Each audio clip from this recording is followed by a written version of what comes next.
Niyant Kuru Karmatva. Performed your prescribed duty. Bhagavad Gita 3.8. শ্ৰীকৃষ্ণই অৰ্জুনক কয় যে আমি নিৰ্ধাৰিত সময়ত নিজৰ কাম কৰিব লাগে। সঠিক সময়ত সঠিক কাম কৰাটোৱে সময়ৰ সৰ্বোত্তম ব্যৱহাৰ। এইখিনি কথাই আমি এটা কাহিনীৰ মাধ্যমত বুজিবলৈ চাওঁ। আৰৱ নামৰ এটা মৰমীয়াল আৰু বুদ্ধিয়ক ল'ৰা এখন গাঁৱত থকা কৰিছিল।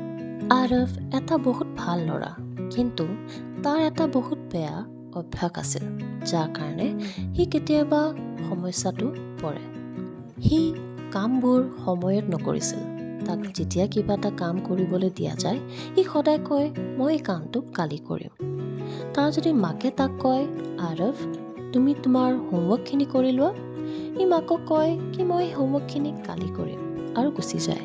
যেতিয়া তাৰ টিচাৰে তাক হোমৱৰ্ক দিয়ে, এই টিচাৰৰ আগতো একেটা কথাই কয় কি মই আজি হোমৱৰ্কখিনি নকৰিলোঁ, কিন্তু মই হোমৱৰ্কখিনি কালি কৰিম। তেনেকৈ সময়বোৰ পাৰ হৈ আছিলে আৰু কালি কৰিম এই শব্দটো তাৰ অতি প্ৰিয় শব্দ হৈ পৰিছিল। এদিনাখন আৰৱৰ ককাকে দেখিলে কি আৰৱৰ গোটেই কিতাপখিনি নোচোৱাকৈ অ'ত ত'ত পৰি আছে আৰু সি অকল খেলি আছে। আৰৱ ককাকে তাক মাতি এজোপা গছৰ তলত বহালে আৰু ক'লে, আৰৱ আজিৰ দিনটো বহু মূল্য হয়।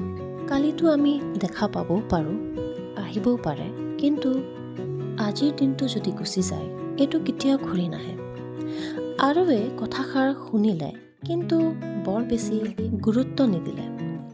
সিদিনা ৰাতি আৰৱে এটা বহুত অদ্ভুত সপোন দেখিলে। সি দেখিলে কি সি এখন বৃহৎ খেতিৰ মাজত আছে, য'ত সময় নদীৰ পানীৰ নিচিনা বৈ গৈ আছে। এজন বুদ্ধিমান সাৰথি তাৰ ওচৰত আহে আৰু কয়, নিজৰ কামবোৰ সদায় সঠিক সময়ত কৰি যাব লাগে। সময় কাৰো কাৰণে নৰখে। আৰৱে সপোনটোত দেখা পায় কি তাৰ চব হোমৱৰ্কৰ কিতাপবোৰ পানীত বৈ গৈ আছে। সি ভয় খাই ঘপককৈ সাৰ পাই উঠে আৰু সি নিৰ্ণয় লয় কি সি বদলিব। সি নিজৰ কামবোৰ হোমৱৰ্কবোৰ সময়ত কৰিব। সেইদিনাখন সি নিজৰ গোটেই কামবোৰ সময়ত কৰিলে।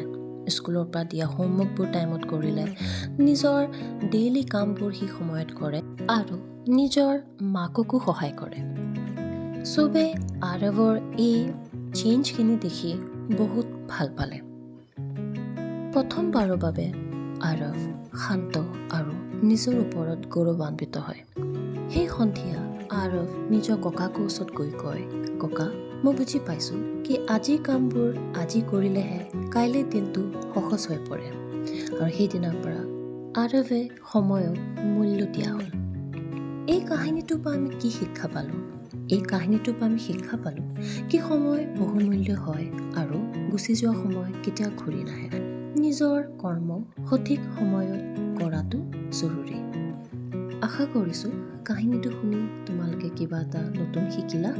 এনেকৈ কাহিনী শুনিবৰ কাৰণে চেনেলটো ছাবস্ক্ৰাইব কৰিবা। থেংক ইউ ফৰ ৱাচিং।